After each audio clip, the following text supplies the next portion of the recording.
Hi there, this is Dr. Angela Byrd-Wright, Division Equity Leader, and I'm excited to be with you today if you're watching this asynchronously. And that is, we're moving right on into learning session number 3, operationalizing equity. And in this particular lesson, we are talking about critical consciousness through self-reflection and self-awareness. So, as we've described in previous sessions, that we are in phase 1 of our onboarding and pre-competence phase of our learning sessions and our professional learning and action plan. And so with onboarding, we are here to develop that critical consciousness through self-reflection and true self-awareness of our own racial, ethnic, and cultural backgrounds, and understand how each of these affects our perceptions, our values, beliefs, and our practices. And pre-competence, developing a common language and understanding the implication of strategic planning through the lens of equity and how that readies us to embody culturally responsive practices, with our impact being that we are building and bridging an understanding of how these key terms and common understandings are foundational to developing cultural competence. So in this learning session, we will define and understand what it means when we talk about critical consciousness through self-reflection and self-awareness. And you'll have the opportunity to unpack your own critical consciousness using the describe, interrogate, confront, and reconstruct model. As always, we come back to our norms, which is our commitment to brave space, to really authentically acknowledge and understand one another well.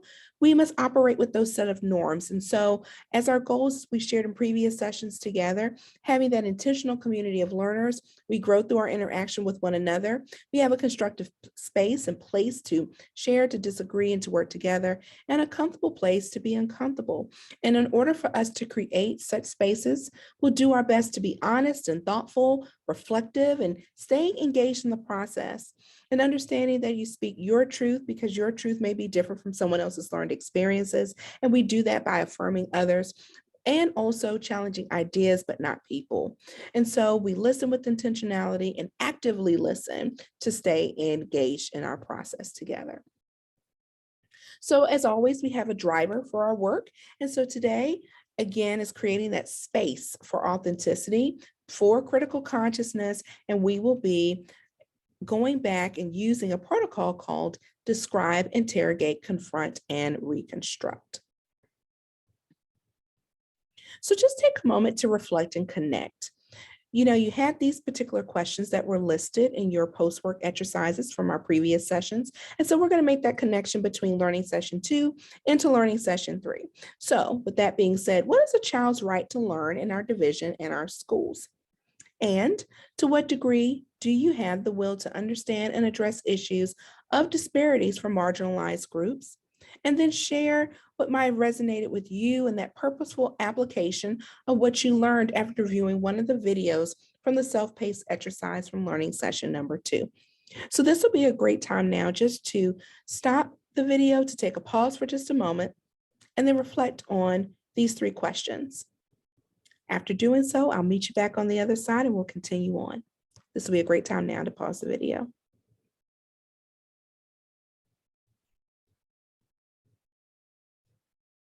Welcome back. Hope you've had the opportunity to connect as you were reflecting through our 3 questions that were posed here on your screen. And we'll take that understanding and reflection as we move forward into some other key areas for today. So I want you just to have a little fun for a moment and look at the particular illustrations for a moment. And you may have to pull up close and move your laptop around a little bit and see what you can see. All right, let's look at this first picture. What do you see?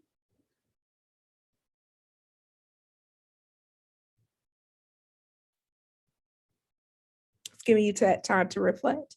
So here, if you kind of move around a little bit, you might see a black cat. It's got some yellow eyes as well. Let's try another one. What about now? What is it that you might see?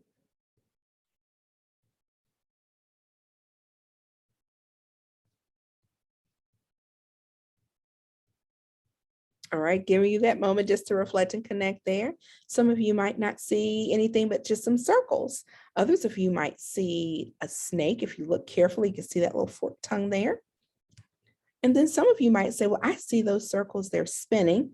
while others of you say they're just sitting still. You're not incorrect, but those are snakes. And I personally see the snake spinning, but if you don't, that's fine too. All right, let's try another illusion. Hot button issue here. What do you see in this particular picture?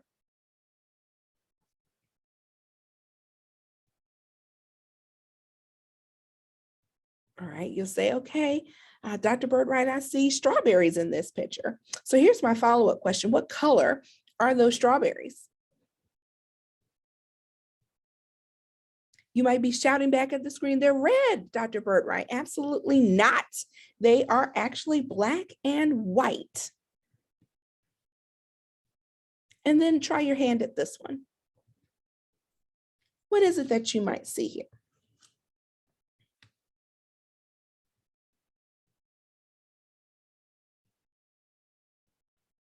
All right, so some of you may say, I'm seeing some dots, but they're moving around. About how many dots might you see, if any at all? All right, so really it's just 12 dots on this particular screen now. Some of you might say 2 or 4, depends on your perspective and what you can see here, but there are 12 dots total on this particular picture. So why is that? Why do we do this particular exercise? Because we're talking about first that key construct of illusional objectivity, really because of our perceptions, our perceptual errors. We tend to view the world with an illusional objectivity. We think that we see ourselves and the world around us accurately, but in reality, we usually see and understand things through our filters and what will color our perceptions. What can that look like? Illusional objectivity takes on many forms. Confirmation bias, which is our natural tendency to color our perceptions of reality while we consciously or consciously seeking data to support our own assumption about the world around us. Or habituation, our tendency to be desensitized to experiences or actions we experience or carry out repeatedly, and we become unaware of doing it and its effects on others. The primacy effect, AKA that first impression, where we have a tendency for our first experience or relationship with someone to bias us in a particular favor of an impression of that person. Likewise, the flip side of that is the recency effect, our tendency for that last experience with someone to bias us in favor of a particular impression of that person or that last impression. Because our brain is really filtering in millions of pieces of information at one time. In fact, as you can see here on this graphic, that it really filtering in about 11 million pieces of information at any one time. And that has to filter through our perceptions, the way that we perceive things, our preferences, our selective attention, and then we actually retain 40 to 50 pieces of information that actually get absorbed into our memory. And so our brain is constantly making shortcuts to help us to gauge that information. It arises to us, have that selective attention, what we want to store, what we don't, what we want to get rid of regularly. And so our brain is hardwired for bias. And so critical consciousness, we really have to put a stopgap on the shortcut of going straight towards our cognitive biases and really thinking things through deeply and having a clear understanding of whom we're interacting with and why. And so why is that important? Because of bias, we have those 4 horsemen of deficit mindset, ways in which we can have a mindset such that we may not believe that students or adults for that matter can achieve at a particular level. And so it's important to recognize that all of us have bias. In a previous presentation, we talked about if you have a brain, then you certainly have bias, but how we deal with that and how we use and apply what's now called critical consciousness will help us to navigate in such a way that we uplift instead of having that deficit mindset. So the deficit mindset can take many forms, first being the culture of poverty. You know, we can't fix the dysfunction at home or in the community, a defeatist mentality, and really which creates more compliant behavior with returning homework, completing assignments. And so that allows us to fall into that trap of just compliant behavior, that we have lowered some expectations, which falls us right into that Preciso syndrome. Those poor babies, they can't do, they're too traumatized, no wonder they can't learn. But having that mindset lowers the rigor, provides over scaffolding where students don't need it.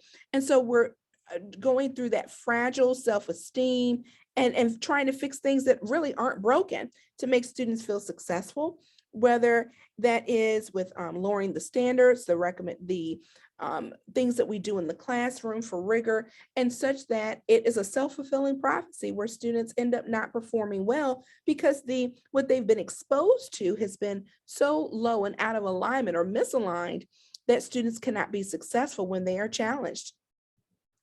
E pluribus unum, that's assimilationist mentality, reinforcement of compliant behavior and promoting individualistic approaches to teaching and learning instead of that collectivist or communal aspect of which is paramount within cultural responsive practices.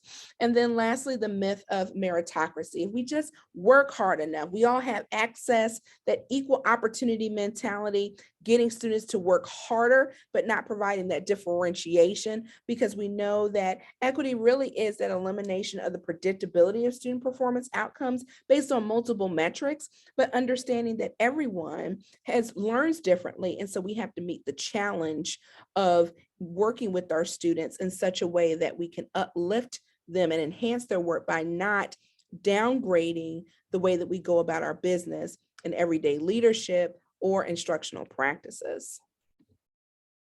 So what is critical consciousness? Well, critical consciousness is an active and persistent curiosity and awareness. It allows us to really have the opportunity to find out, what is important, moving beyond the surface, and then what might be beneficial and who benefits and who is disadvantaged. And so it's the opportunity for us to understand and unpack, because it's important, because inequities often manifests itself through stories that we can tell ourselves and others about what is natural, what is normal, what is right, and the common sense wisdom that's accepted by the majority, race, class, or culture.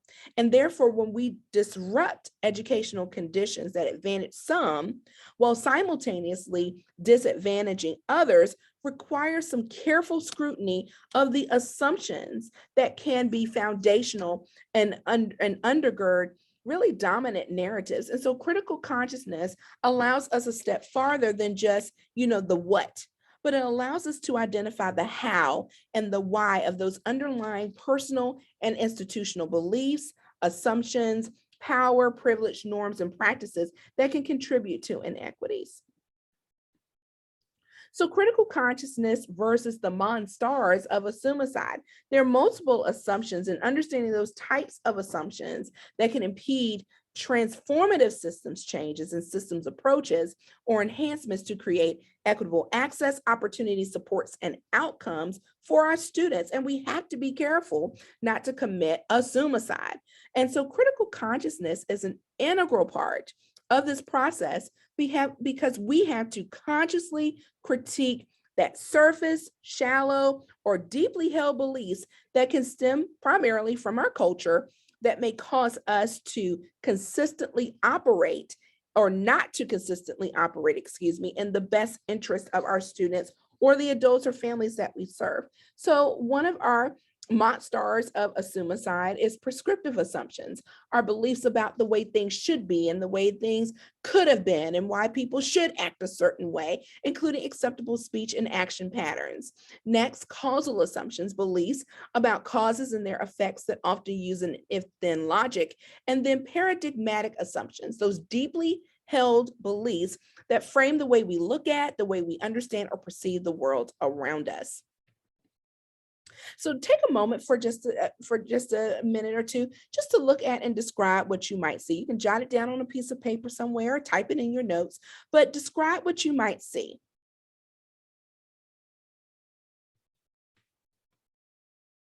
All right. let's keep going. What I want you to do now is just to say the color of the ink and the word that's been spelled. You ready? Let's do it together. Red, black, white, yellow, purple, red, black, orange, yellow, green, and pink. All right, so we got that down. Let's move to the next. Now, let's pay attention to the directions this time. Say the color of ink for the word instead of the word spelled. I repeat, say the color of the ink for the word instead of the word spelled. So let's try it. Pink, white, black, green. Come on, you can do it. Orange. What's next? Pink, white, purple, green, yellow, and red. That was much harder to do, wasn't it? I was giving you an opportunity just to think that through. All right, so here's the application for critical consciousness today. So then why do we say that we don't see color? Because we do. We just practiced that. There was just some minimal research that we just did with that particular exercise. And so what we're going to do now is go into that describe, interrogate, confront, and reconstruct model. I want you to look at the narrative that is here on the side. So when well-meaning people of good intentions say, I don't see color, the ethnic minority may internalize that as meaning you don't see me, you might not value me, or believe that I'm really a part or within the loop of the organization or with whom I interact. And part of the problem with our desire to be post-racial and colorblind in terms of seeing the inherent worth of an individual, regardless of skin color, is that you can dismiss all the concerns, the experiences, and the real-world issues of racism that plagues this country from both an individual and a larger societal level. So through this statement, ethnic minorities become even more marginalized.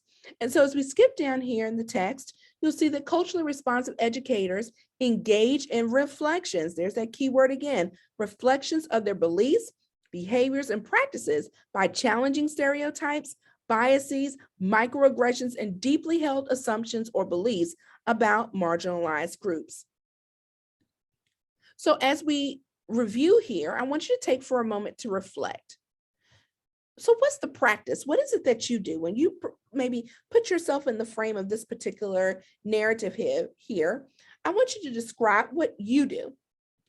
Then interrogate that practice. Well, why do I do this? And what are some assumptions and values that can inform your practice? And then confronting the practice. Who benefits from current assumptions and why is this practice necessary? And then lastly, the reconstruction of that narrative.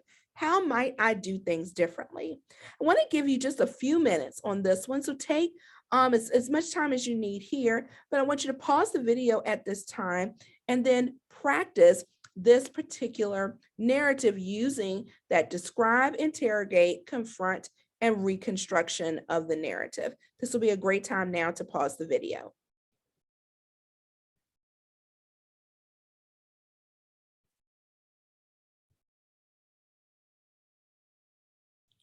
All right, welcome back. I hope you've had the opportunity to really engage in your reflections of this particular narrative and the description of that practice.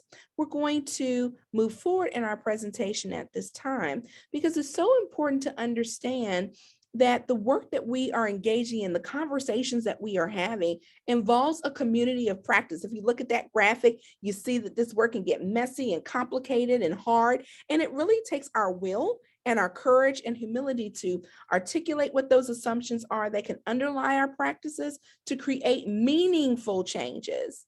And again, those are the key words there, create meaningful change for equity.